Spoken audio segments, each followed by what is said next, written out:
Hey guys, Doug Pedersen here. Happy Friday and welcome to video number 11.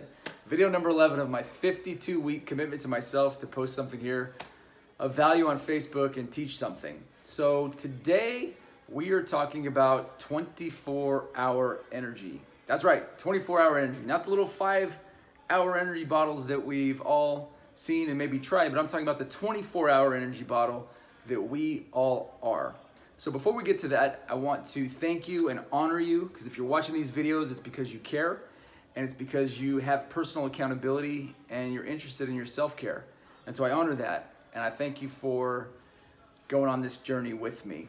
I also want to say that we've reviewed a lot. In the last 10 weeks, we've gone over the modern self-care model, the 4 domains of self-care. We've talked about the Eisenhower box. We've talked about quick coherence. We've talked about the 5 biggest lessons and the power of stacking, the power of systems, the power of subtraction, all those things. If you don't know what I'm talking about by now when I reference those things, I really encourage you to go back. Go to the YouTube page or scroll down on this Facebook page and check out some of these older videos that are out there. Take some time, dig in, and get the information that you need. Again, because if you're not in the game, you're out of the game. And if you're out of the game, you're probably not feeling at your best. Okay. So today we're talking about 24-hour energy, and I want to just start off with the question. Raise your hand if you have all the energy that you absolutely want or maybe even need at the end of each day.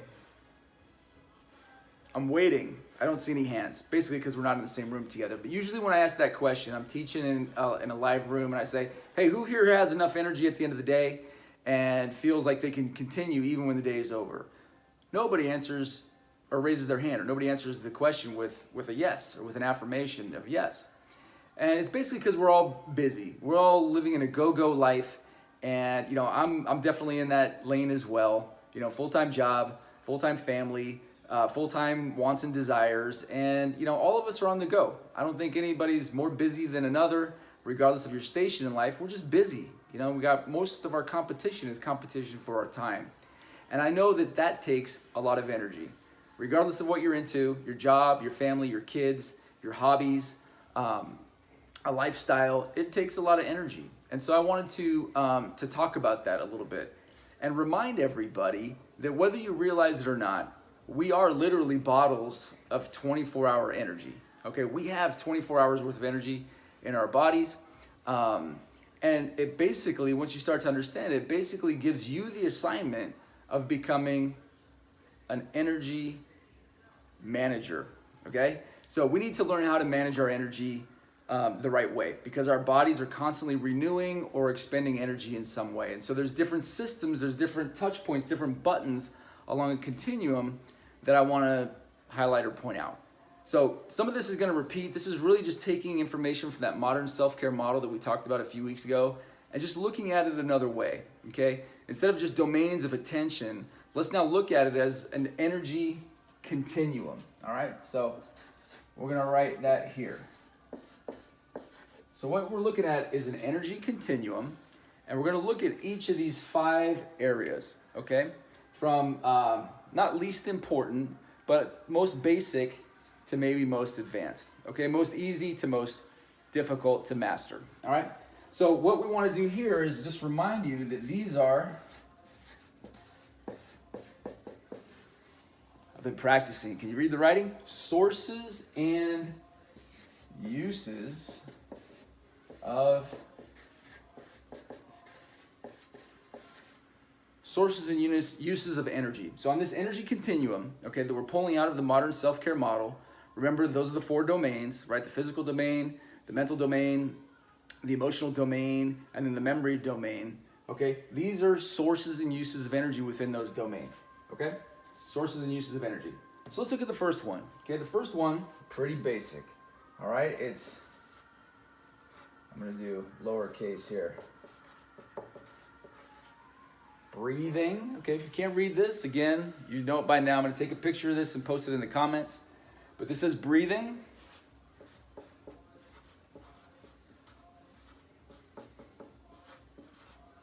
And hydration. Okay, it's basically breathe, the air we breathe right now, we respirate, respiration, and then also hydration, what our body needs intakes for water.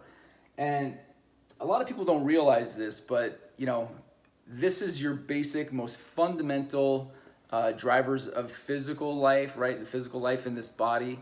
Without these two things, there is no life, there is no growth. You absolutely require air, oxygen, in through breathing and respiration, and you absolutely require water. Okay, I have them down here on the lower end. These are from the physical domain, obviously, right? We're talking about our physical body. We're gonna apply it to this energy continuum, because basically without breathing, you can't, I mean, you know it. If you hold your breath, you're gonna start to clench up, seize up, and eventually pass out, right? But just like an engine that pushes more oxygen through it, there's more energy that's created, and the faster that it can go, okay? Combustion, if you will. So breathing, like when I'm running, or when we're doing any kind of activity, or when we're excited about doing a presentation, our breathing affects the energy regulation of the body, okay? Short, shallow breaths, constrict energy. Deep, fluid breathing opens up energy, right? You can only go a few minutes without breathing and you pass out, and then eventually if you don't breathe for a short period of time, you could die, right? Or suffer severe consequences for it. So just know, most of us walk around with shallow breathing. It's called chest breathing. You can check it out online.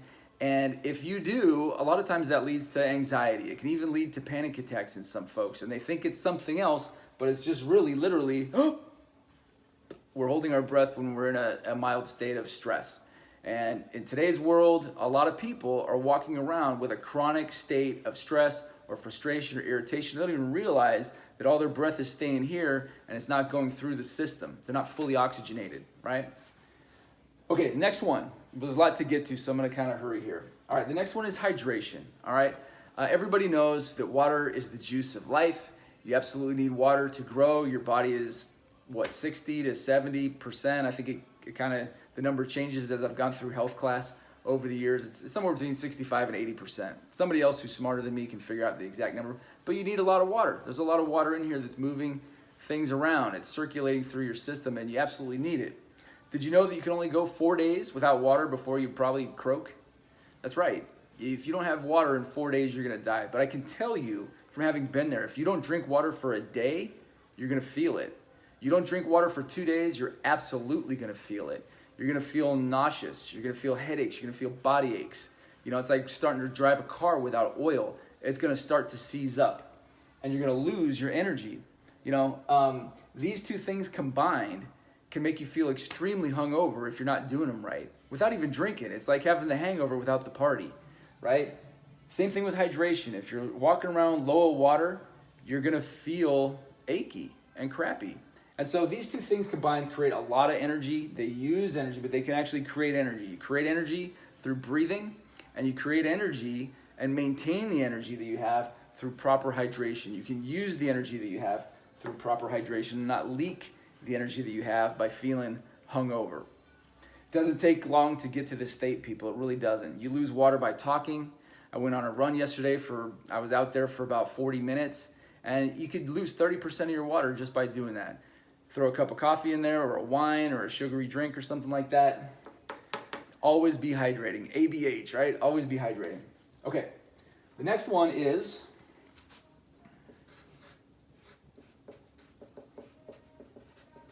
nutrition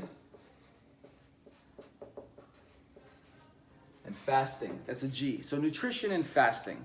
Okay, a lot of people might go here automatically when they think energy. Okay, they think I'm short of energy, or it's a long day, or I still got to put my kids in bed after work and I'm just drained, so I need to eat something or consume something to get energy. And we absolutely do. I mean, there's no doubt that food is fuel, and we need it. But did you know that you can go almost a month without food and still survive? You can't go very far. Go, half a day or a full day, a couple days without this, a few minutes without this, and you're toast. But you can go a lot longer than what you believe without food. And so food is one of those things we want to think about it as energy, but over the long term. Okay, food over the long term, not in the immediate now. Okay, and you need energy now because it's time to put the kids to bed, or you need energy now because it's time to make the phone call that you've been putting off at work, or whatever. You need the energy now because you need to get the workout in It's not necessarily this. Okay, energy is stored. Okay, how do we get energy through food? It's basically from the sun, right? The sun beams down on the earth. It goes through the fish, the plankton, whatever else. It goes through plants. That energy is then consumed by us, either in the fish or in the plants or by the animals that eat that stuff, and then we eat the animals.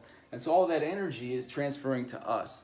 But our body has to manufacture it, refine it, use it, store it, rebuild things, and it's a longer term process. So nutrition is a long-term energy strategy, not a short-term energy strategy. And oh, by the way, what I've learned in my ripe old age as I get on longer, sometimes fasting and letting yourself digest actually brings more energy, because when we eat stuff, it takes energy to process it, right? It takes energy, the body's working. And so that's how like the food coma comes up. We eat too much and we feel tired and groggy and lethargic, kind of feelings of a hangover, right? We eat too little and we can get hangry, right? Our blood sugars can drop. So there's a fine line. There's a fine line of where the nutritional balance is when it comes to energy. And that's why we've been talking about it so much. Eat right for your type is my recommendation. Timing, absolutely crucial, especially as you get older. We don't need as much food as we think we do.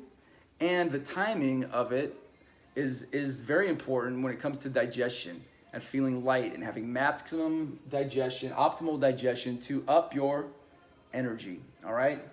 Okay, the next one is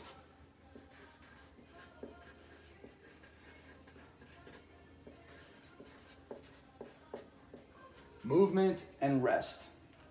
Okay, now there are a couple sayings that I like to remember or recall when I'm talking about energy. And one is that, I'm gonna mess this up, but I believe it's energy cannot be created or destroyed, it can only be transferred. Did you know that? That you cannot create energy or destroy energy, it can only be transferred. Okay, so what that tells me is that energy is extremely abundant. It's all around us. It's not like it's there 1 minute and gone the next. We have to go find it and make more of it. We just have to access it. And we either are transferring it to ourselves or away from ourselves. We're either accepting it or we're expending it. Okay, it can't be created or destroyed. It can only be transferred. And the other thing is that an object in motion tends to stay in motion, right? That's an energetic principle as well. An object in motion tends to stay in motion. So I think about that with movement. So when we're tired or I'm feeling like I really don't want to do the workout, even though I know that's a mental thing, physically, I know because I've been doing it long enough that, once I get moving, I'm going to feel completely different. It's going to change my state. It's going to open up my breathing. It's going to change my thoughts, change my emotions. And once I'm in motion, I'm going to be able to stay in motion. Very important at the stage that I'm in now, because sometimes I can overdo it a little bit and overtrain a little bit. But movement is important. It can create energy. When we need it at the end of the day or we need it in the middle of the day, instead of going for something here, which I used to do, a lot of times it's just about movement. It's getting up, taking a walk, going outside, doing some deep breathing, accepting some of the sun's energy, getting full oxygenation in your body, and getting your muscles moving around, getting circulation going again. You can create a lot of energy that way just by moving around. We weren't made to sit for 8 hours a day and stare at screens or for long periods of time. Too much sitting, same thing. You can start to feel hungover. You get body aches, tension, chronic tension, neck aches. We carry our stress here, and if you're in a computer job or something like that, it's really important that we stay moving. And an object in motion tends to stay in motion, and that requires energy, okay? The 24-hour kind, not the 5-hour kind. Okay, the next one is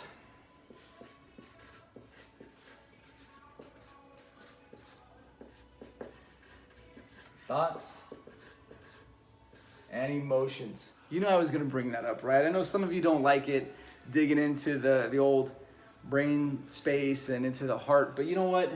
This is so important. That's why it's near the top.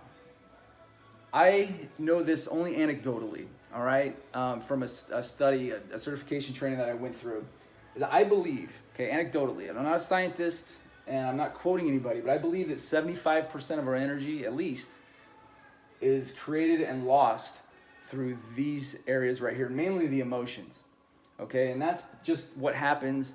The study of the heart and performance is advanced enough to know that what happens when we feel irritation, anger, frustration versus feeling care, bravery, love, admiration. there's an energetic response that's different with those things.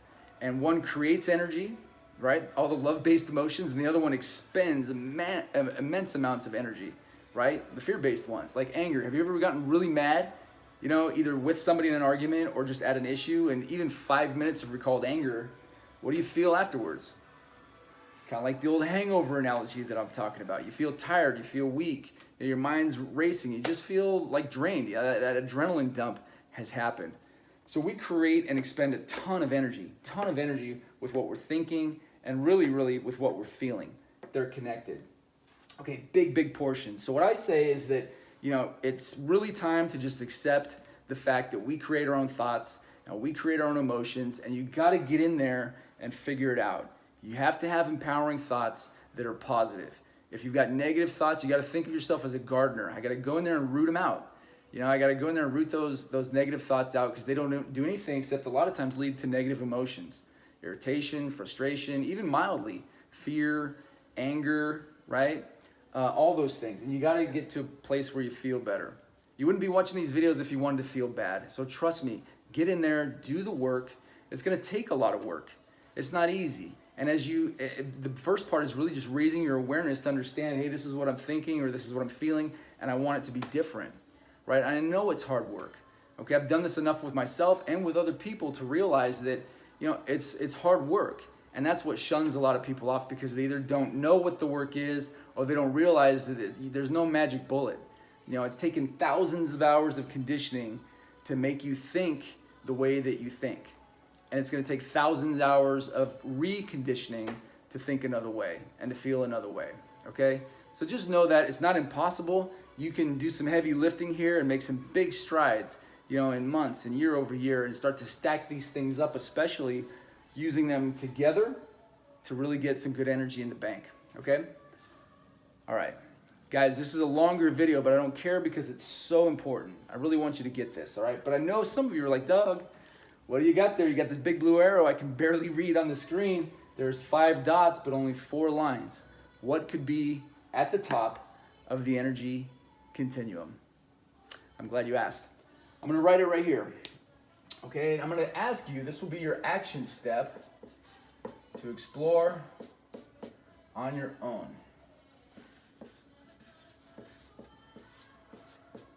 Okay, it's not very good. You can tell I ran out of space, but this says faith and grace, okay? Now, this is all energy that we can control, I think, in the conscious level, right? Where we're at now, just right now. You know, I know what levers to push right here, but I can't deny the fact that there's another force out there. And you can't convince me, just in my own story and in my own path, the things that I've been given and momentums here or there, or opportunities here or there, or a feeling that's propelled me forward with an energy that I can't describe, wasn't coming from another place, right? And I describe that as faith, or really grace. And so you can't discount that. And I think the more we turn to it, there's more energy that will actually pull us into what it is that we need, into our passions, into our drive, into the way that we're meant to serve, into the contribution within the areas, whether it's within the family, within yourself, or within a work setting or the community. It's going to come from here. You know, it's going to come from here. So you can't deny it. It's unquantifiable in my book. Okay. So explore your faith, explore your spirituality, explore grace. I'm not talking religion, people. I'm talking about your direct connection to these things. It's in there. So go find it. Okay. All right. Any questions? If there are, your job is to go to the comments at the bottom of this video and submit them, because I really want to interact with you. But take a look at this energy continuum and just see, from basics to advanced, how you can get 24-hour energy mastered within your own bottle, within your own body. All right, guys? All right, that's my time. I'm going to challenge you to really explore this, think about it, and pick a couple things that you can do today to master some energy, either to create it or to capture it, manage it, and expend it the right way, and then renew it, okay? All right, and next week, what we're gonna be talking about is the energy snowball.